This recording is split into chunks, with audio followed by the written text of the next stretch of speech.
Começa agora, Alegria de Viver. A apresentação, André Luiz Ruiz e Solange Godoy.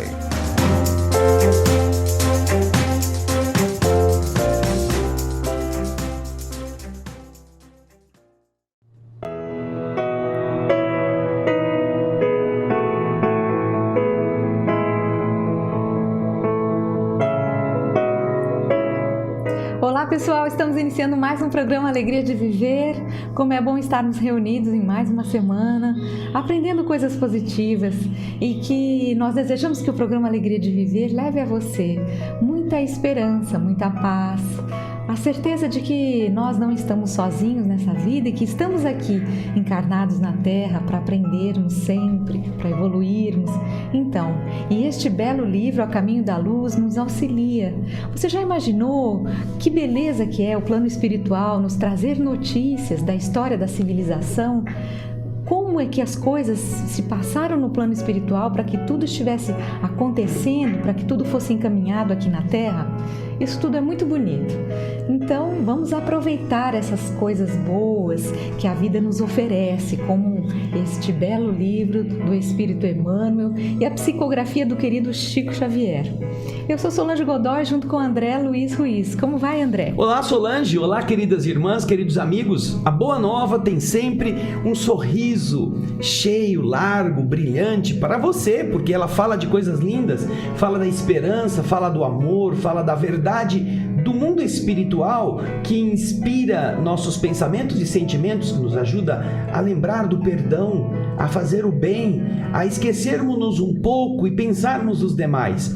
É este o interesse que a Boa Nova tem ao colocar a programação que coloca para que você a absorva.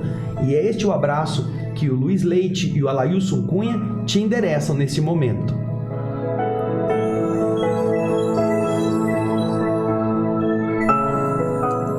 Lembrando, como sempre, do Clube Amigos da Boa Nova, em que você pode se inscrever através do telefone 0800 12 18 38.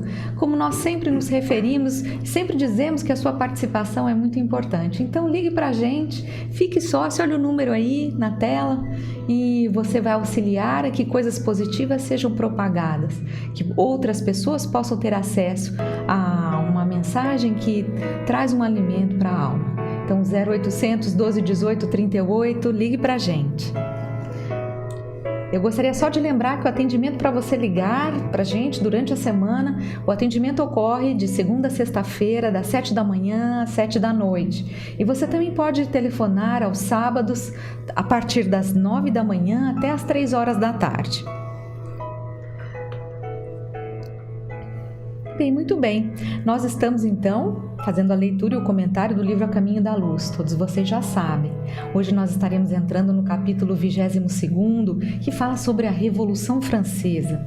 Um capítulo bastante interessante.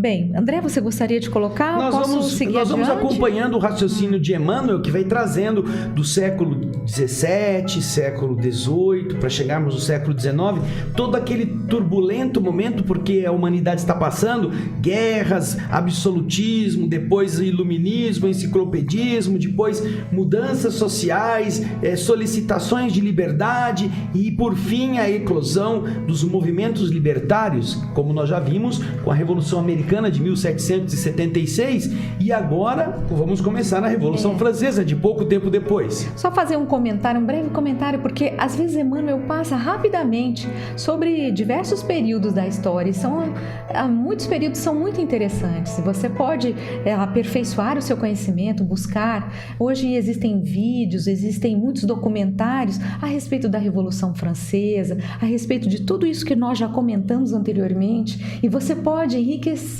o seu conhecimento buscando esses documentários que são muito interessantes. Às vezes nós falamos, história, que coisa chata, né? Eu não gosto muito de história, mas a história é muito rica. Nesse sentido que você está dizendo, Solange, é você apenas estar atento, porque Emmanuel não está fazendo uma abordagem histórica segundo a história da humanidade. Ele não está sendo mais, como ele já explicou lá no começo, na introdução deste livro, ele disse que ele não é competente para escrever mais uma história, segundo os historiadores estão acostumados. A ideia dele é trazer a visão do mundo espiritual a respeito do andamento dos planejamentos superiores em relação às ocorrências humanas.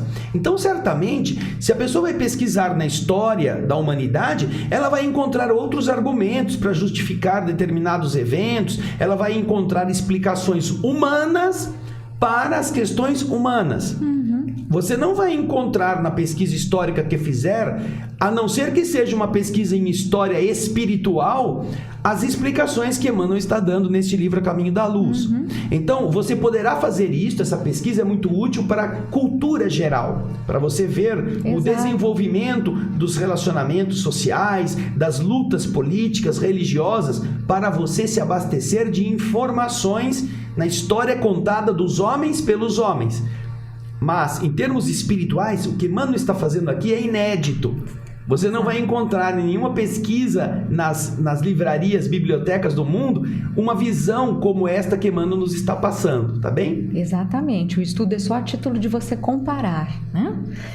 Bem, Emmanuel vai iniciar esse trecho falando a respeito da França do século XVIII. A independência americana acendera o mais vivo entusiasmo no ânimo dos franceses.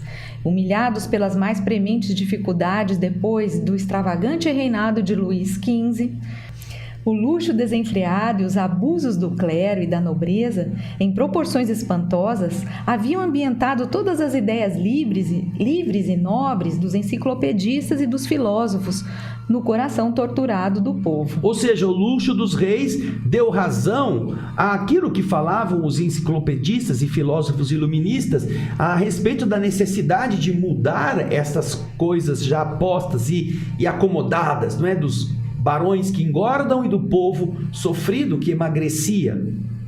A situação das classes proletárias e dos lavradores caracterizava-se pela mais hedionda miséria. Os impostos aniquilavam todos os centros de produção, salientando-se que os nobres e os padres estavam isentos desses deveres. Desde 1614, não mais se havia reunido os Estados Gerais, fortalecendo-se cada vez mais o absolutismo monárquico. De nada valer o esforço de Luís XVI, convidando os espíritos mais práticos e eminentes para colaborar na sua administração, como Turgot e Malesherbes. O bondoso monarca, que tudo fazia para reerguer a realeza de sua queda lamentável, em virtude dos excessos do seu antecessor no trono, mal sabia, na sua pouca experiência dos homens e da vida, que uma era nova começava para o mundo político do Ocidente, com transformações dolorosas que lhe exigiriam a própria vida. Nós vamos observar aqui que a visão de Emmanuel a respeito de Luís XVI é um pouco diferente da visão da história em relação a esse monarca. Nós todos aprendemos, dentro dessa visão que a Solange disse que será muito útil que a gente conheça, nós aprendemos a figura de um rei indiferente, de um rei assim pouco voltado para as necessidades do povo, casado com uma outra que também não tinha lá muito interesse, não é? Para a melhoria das condições sociais. Essa é a vertente que a história grosseira dos séculos referentes a este período nos conta. Já Emmanuel, olhando pelo viés do mundo espiritual, diz que Luís XVI, segundo seus interesses, estava tentando reerguer a visão nobre da monarquia com o pedido de colaboração das pessoas para ajudar a administração, tanto como Turgot, como Malesherbes, e a partir deste pedido, a demonstração de que ele tentava reerguer a realeza da sua queda lamentável, por ter herdado este mundo carcomido do seu antecessor Luís XV, que havia se tornado o gordo, faustoso Nababo. Agora, ele não tinha a ideia de que o tempo havia passado. Ele não trabalhava com isso. Ele tentava manter uma coisa que já tinha sido consumida na ordem da história da evolução humana, e que esta tentativa não seria nem frutífera, nem seria prazenteira na sua ordem cronológica em relação a seu próprio pescoço. Ele acabaria realmente colocado na condição de alguém que deveria pagar com a própria vida aquilo que estava tentando preservar, não é? Reunidos em maio de 1789, os Estados Gerais, em Paris, explodiram os maiores desentendimentos entre os seus membros, não obstante a boa vontade e a cooperação de Necker em nome do rei. Transformada a reunião em Assembleia Constituinte, precedida de numerosos incidentes, inicia-se a revolução instigada pela palavra de Mirabeau. Vemos então as condições completas para que, ao invés de se tentar remendar o velho tecido, se rasgue de uma vez e se construa outro pano, um pano novo. É o resultado de muitos períodos de insatisfação, de excessos, de desgastes do ponto de vista político e social. E era o tempo marcado para este avanço, uma vez que já esta semente havia sido plantada no coração e na mente dos despossuídos pela filosofia que libertava o povo do império divino, da figura do monarca. Época de sombras. Derrubada a Bastilha em 14 de julho de 1789 e após a célebre Declaração dos Direitos do Homem e do Cidadão, uma série de reformas se verifica em todos os departamentos da vida social e política da França. Aquelas renovações, todavia, preludiavam os mais dolorosos acontecimentos. Famílias numerosas aproveitavam a trégua buscando o acolhimento de países vizinhos e o próprio Luís XVI tentou atravessar a fronteira, sendo preso em Varennes e reconduzido a Paris. Um mundo de sombras invadia as consciências da França generosa, chamada naquela época pelo plano espiritual ao cumprimento de sagrada missão junto à humanidade sofredora. Cabia-lhe tão somente aproveitar as conquistas inglesas no sentido de quebrar o cetro da realeza absoluta, organizando um novo processo administrativo na renovação dos organismos políticos do orbe, de acordo com as sábias lições dos seus filósofos e pensadores. Nascidos na França, estes filósofos fomentaram o progresso das ideias de liberdade e que poderiam ter sido, inclusive, alimentadas pelo exemplo da Inglaterra, quando constroem uma monarquia constitucional, quando estabelecem padrões diferenciados para o rei e para a administração pública. Era fácil, segundo Emmanuel está dizendo, cumprir este caminho de reerguimento social sem os traumas, ainda mais considerando que os agentes das modificações filosóficas tinham nascido na própria França. A maior parte dos iluministas era de origem francesa. Então, o que nós vemos? Nós vemos que, ao invés de fazer isso e aproveitar as conquistas da Inglaterra no sentido de quebrar a monarquia absoluta e organizar um novo processo administrativo, eles não preferiram fazer diferente. Aí nós vamos ver o que Emmanuel fala a respeito de qual caminho que eles tomaram, não é, Solange? Isso. Todavia, se alguns espíritos se encontravam preparados para a jornada heróica daquele fim de século, muitas outras personalidades, infelizmente, espreitavam na treva um momento psicológico para saciar a sede de sangue e de poder. Foi assim que, depois de muitas figuras notáveis dos primórdios revolucionários, surgiram os espíritos tenebrosos, como Robespierre e Marat. A volúpia da vitória generalizou uma forte embriaguez de morticínio no ânimo das massas, conduzindo-as aos mais nefastos acontecimentos. Vemos então que há uma modificação dos processos previstos a princípio de forma pacífica, quando aqueles que deram início a esse movimento de revolta pacífica ou de revolta libertária, que foi aquele que derrubou as paredes da fortaleza que significava o império absoluto, um poder absoluto, onde estavam os inimigos ali encarcerados sem direito a nenhuma defesa, a Bastilha, não é? Esta queda, simbolizada nessa ruptura, depois foi seguida, aí sim, pelos espíritos que se mesclaram com a mente vingativa dos encarnados, como ele cita aqui Robespierre e Marat, esses espíritos tenebrosos que vêm estabelecer com seu sangue o desejo de ver sangue correndo e de acabar com o absolutismo através dos assassinatos e das perseguições. A volúpia da vitória, esta que torna cega a massa, uma vingança, aquilo que é herança animal, não é? A gente carrega em nosso seio essas impulsividades vindas deste período de revide, de vingança, de cortarmos a cabeça do nosso inimigo e pendurá-la no poste para todo mundo ver que nós ganhamos. Essa volúpia da vitória se generalizou como uma forte embriaguez de morticínio no ânimo das massas.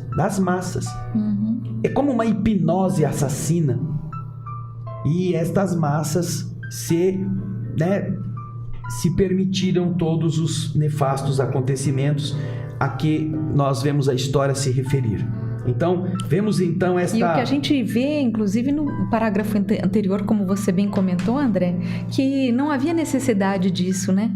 Tudo isso poderia ter sido evitado se houvesse mais sabedoria, talvez, dos reis franceses, do rei francês, para que isso não se encaminhasse dessa maneira.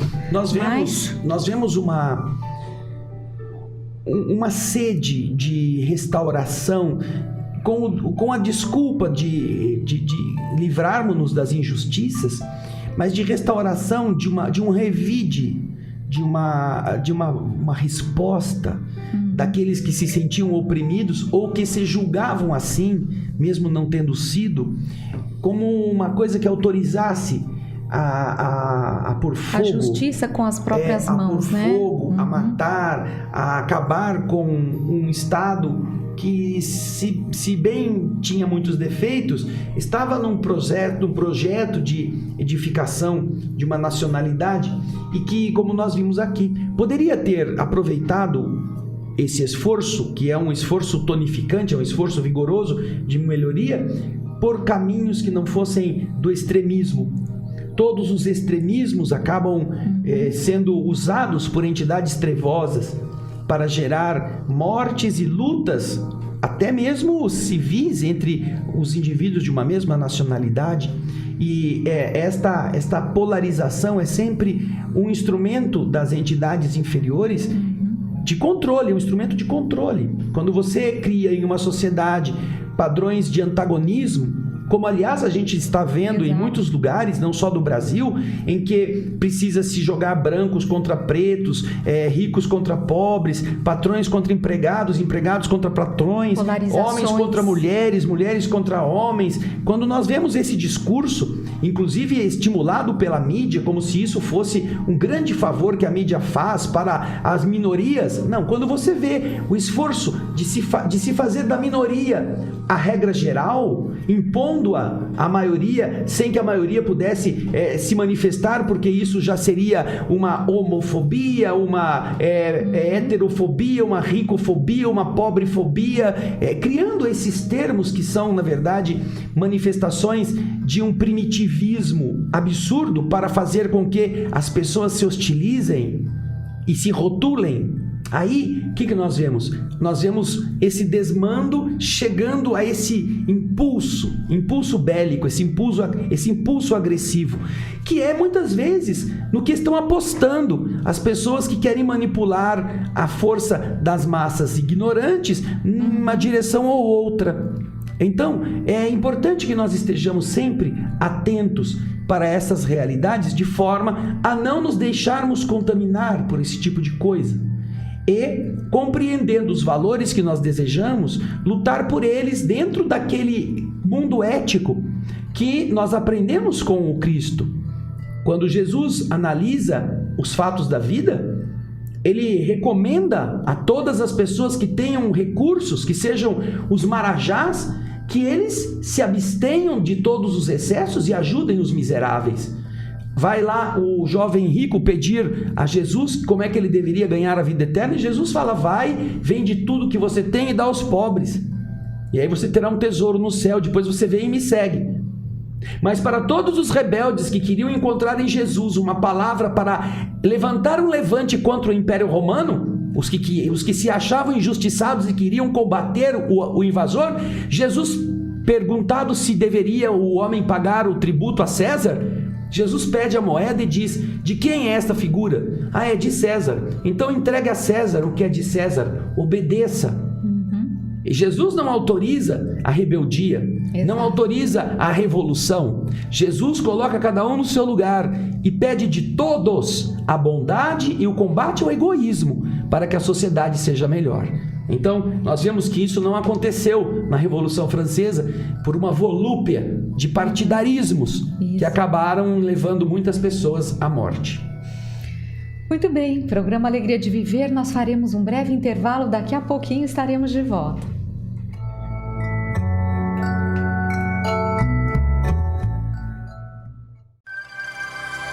Estamos apresentando um programa Alegria de Viver.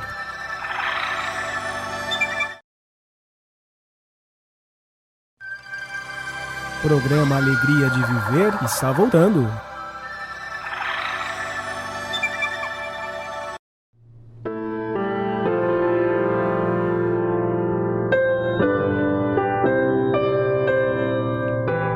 Nós estamos retornando com o programa Alegria de Viver. Para você que se sintonizou conosco agora, estamos fazendo a leitura e comentário do livro A Caminho da Luz, livro que é do Espírito Emmanuel e a psicografia de Francisco Cândido Xavier. No bloco anterior, nós estávamos falando a respeito do capítulo 22º, sobre a Revolução Francesa.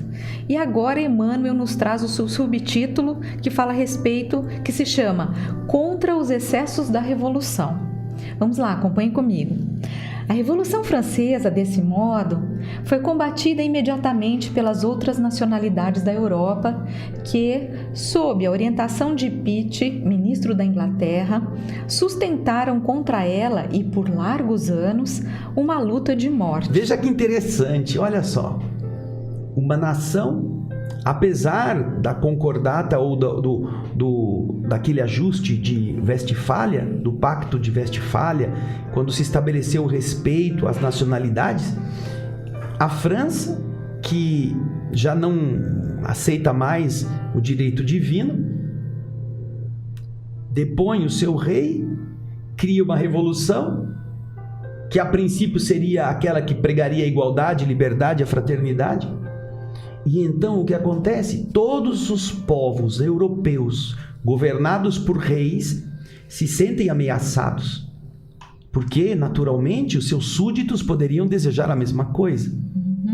Olha como é complicado o processo.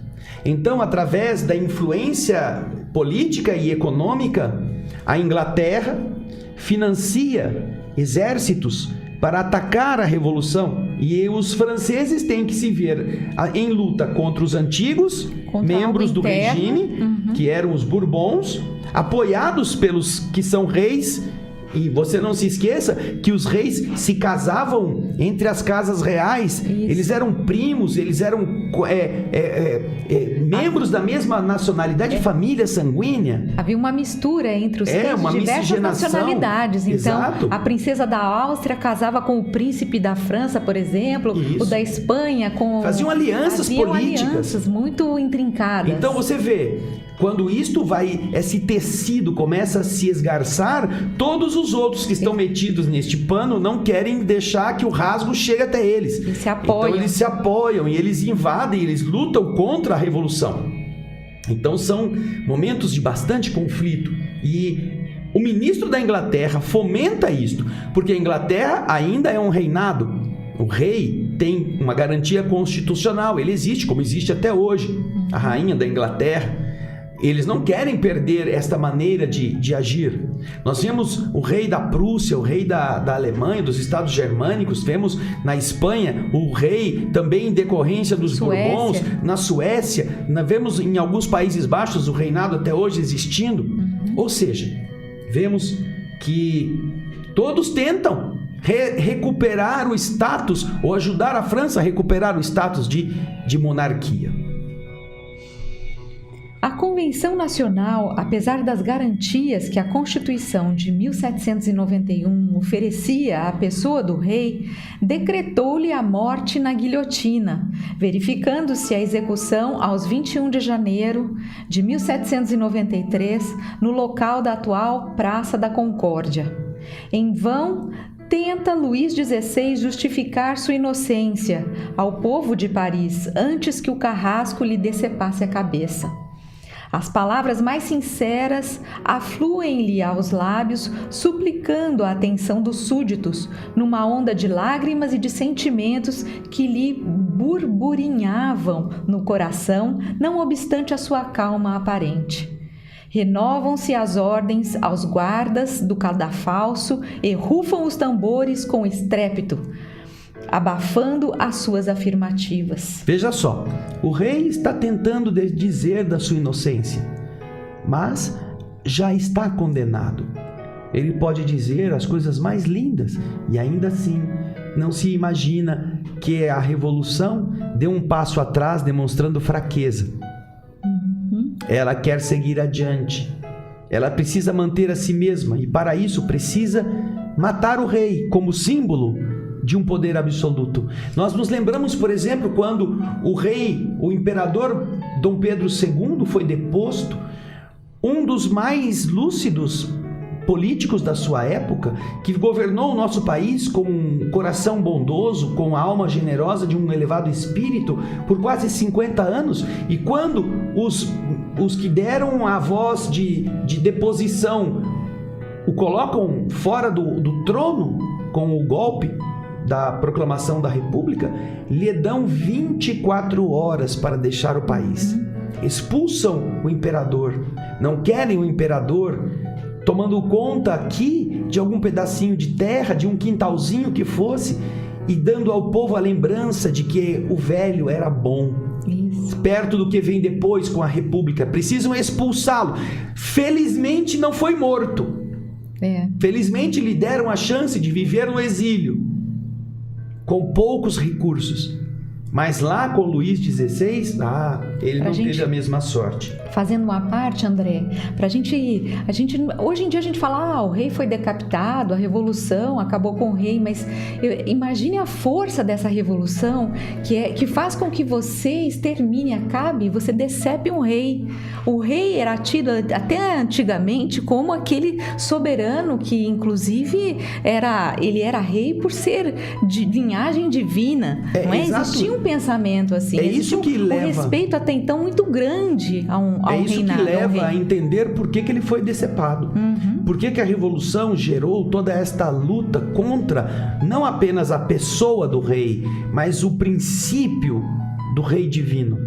Se eles não fizessem isso na visão dos revolucionários, eles deixariam ainda aquele fogo ainda aceso debaixo das estruturas, que qualquer hora poderia voltar. Então, vejam só, é algo que os pensadores políticos, eles sabem que é preciso fazer, exterminar a velha ordem para recomeçar do zero. E agora nós vamos ver o que isto representou como consequência de karma coletivo para a França. Emmanuel vai citar aqui esta situação. Vamos lá.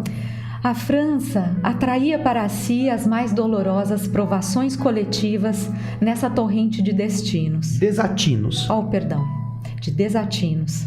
Com a influência inglesa, organiza-se a primeira coligação europeia contra o nobre país. Mas, não somente nos gabinetes administrativos da Europa se processavam providências reparadoras. Também, no mundo espiritual, reúnem-se os gênios da latinidade sob as bênçãos de Jesus, implorando a sua proteção e misericórdia para a grande nação transviada. aquela que fora a corajosa e singela filha de Dó-Ré-Mi, volta ao ambiente da antiga pátria, à frente de grandes exércitos de espíritos consoladores, confortando as almas aflitas e aclarando novos caminhos. Numerosas caravanas de seres flagelados, fora do cárcere material, são por ela conduzidos às plagas da América, para as reencarnações regeneradoras de paz e de liberdade. Vemos então aqui como o mundo espiritual trabalha. Esta Virgem de Dó-Ré-Mi, todos nós conhecemos como Joana d'Arc, que vivera séculos antes e que ajudara a França a deixar aquela ameaça inglesa para trás, vencendo a invasão dos povos ingleses em seu território. Esse espírito que nós encontramos na orientação de Emmanuel e de outros espíritos na codificação, na doutrina espírita, na literatura espírita, tratar-se do mesmo espírito que havia sucumbido diante das tentações daquele período, como Judas, renascido como Joana d'Arc, 1100 anos depois, 1200 ou 300 anos depois, vem cumprir uma tarefa de reerguimento de si mesmo diante de um testemunho que faz com que, ao mesmo tempo, ele restaure a ordem para a ocorrência futura da vinda do Consolador que Jesus havia prometido naquela mesma França, como também a si mesma sofra as mesmas consequências da traição, da entrega aos inimigos e da morte em execução pública, solicitando como Virgem de Dó-Ré-Mi, como Joana, a possibilidade de ver o crucifixo enquanto as labaredas consumiam-lhe o corpo. Esta mesma alma, no plano espiritual, agora agasalha as vítimas destas lutas, destes conflitos nascidos de uma revolução que se torna sanguinária, e pega estes espíritos e os remaneja, segundo a orientação dos espíritos superiores, para o renascimento nas terras americanas, para a continuação desse projeto de pacifismo, de liberdade. Numerosas caravanas desses seres flagelados vêm saindo do cárcere do corpo, conduzidos às terras da América, para reencarnações regeneradoras de paz e de liberdade. E então começamos a entender, e você que nos está ouvindo pode também chegar a essa avaliação, por que a doutrina espírita acabou com todas as suas raízes praticamente transplantadas para a região americana, no Brasil.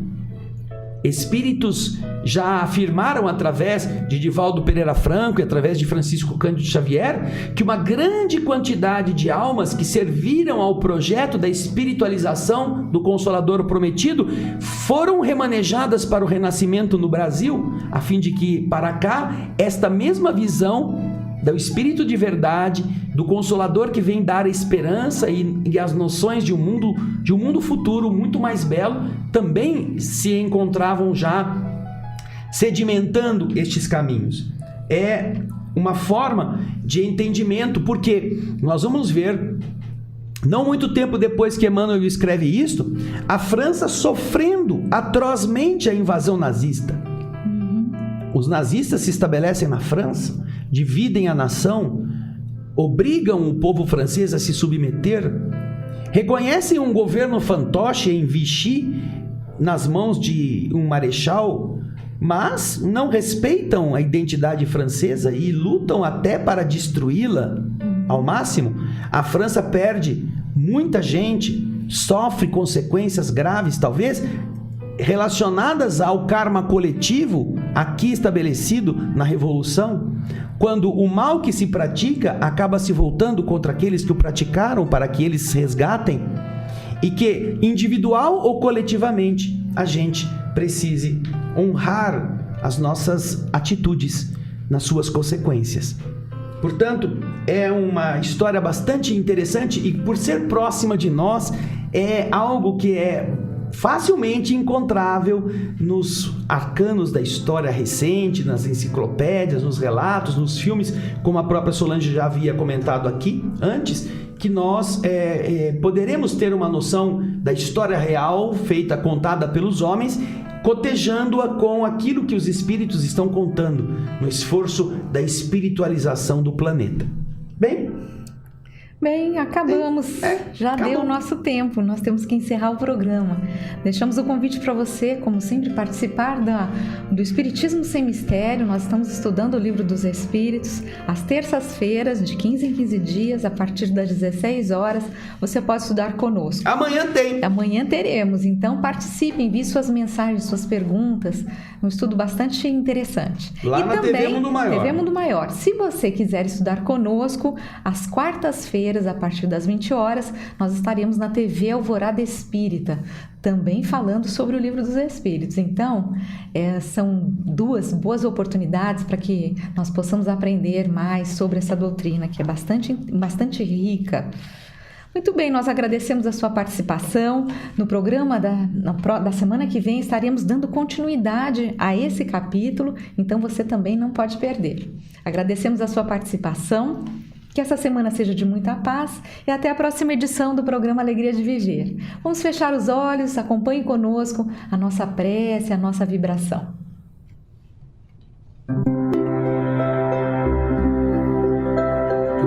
Obrigado, Jesus, pela alegria de aprendermos, conhecendo os fenômenos da vida que envolvem as lutas de posições endurecidas e polarizadas. Percebemos que acima delas paira a ética do amor, que mesmo compreendendo o ódio e o desejo animalesco de dominação, sabe que aqueles seres que se autodestroem são filhos do Criador do Universo.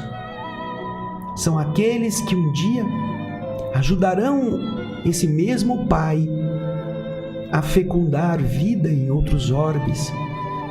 Como cientistas em laboratório, saberão ver os fungos crescendo, não como coisas inadequadas, coisas impróprias, mas analisando-os no poder curativo, descobrirão como extrair boas coisas, mesmo daqueles que sejam corpúsculos ou minúsculos seres. Estes espíritos que se auto-consomem na agressão, na violência, chegarão também ao patamar da própria renúncia, de entregarem a própria vida para proteger a vida alheia, de vencerem seu egoísmo, sua vaidade e transformarem-se nos anjos da criação pelos seus próprios méritos. Com que olhos generosos olha a mãe e o pai na direção do filho rebelde ou preguiçoso, daquele que imaturo deseja fazer as coisas segundo sua própria vontade, apesar dos bons conselhos de seus pais, que mesmo vendo seus erros não deixam de amar o rebento imaturo. Assim também, Senhor, nós observamos que paciência deve existir no coração que ama como o Teu nos ama, sabendo que os caminhos que os homens escolhem geralmente não são aqueles de algodão, e que depois de estarem todos machucados, macerados, dilacerados pelos espinhos, recupera o filho abatido por sua própria culpa, cuida dele, recompõe a sua saúde, fala-lhe ao coração, exorta-o a modificar as escolhas e deixa que ele volte à luta para que ele possa escolher de uma outra forma. Que linda a lição que nos educa Enquanto muitos de nós estamos preocupados apenas em revidar e em tomar o poder, em agir de maneira agressiva, nós encontramos você e o teu Evangelho mostrando-nos uma posição ativa, responsável, construtiva, em que todos aprendem a esquecerem-se para construírem aquilo que vai servir para todos viverem. Obrigado, Jesus, por estas lições, que todos nós possamos aprender e praticar todos os dias. Obrigado, queridas irmãs, queridos irmãos. Muita paz.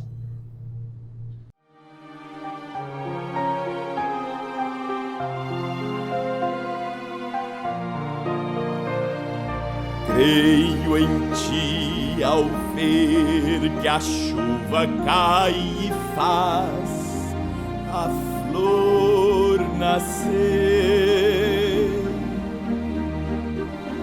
Creio em ti, pois sei que enquanto é noite aqui, é dia ali. Creio em ti porque me deste o riso e a dor, me deste o amor do teu amor.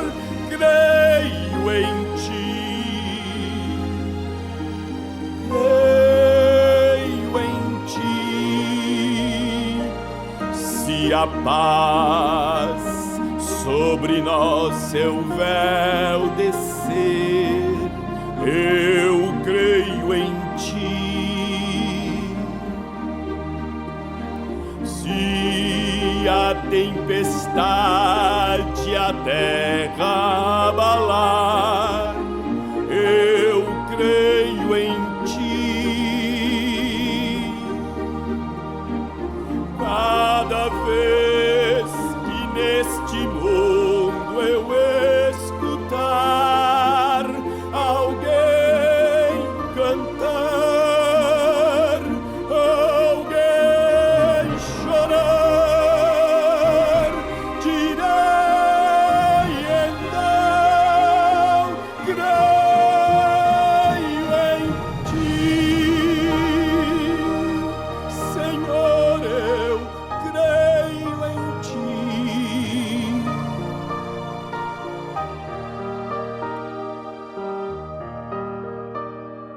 Creio em ti, creio em ti.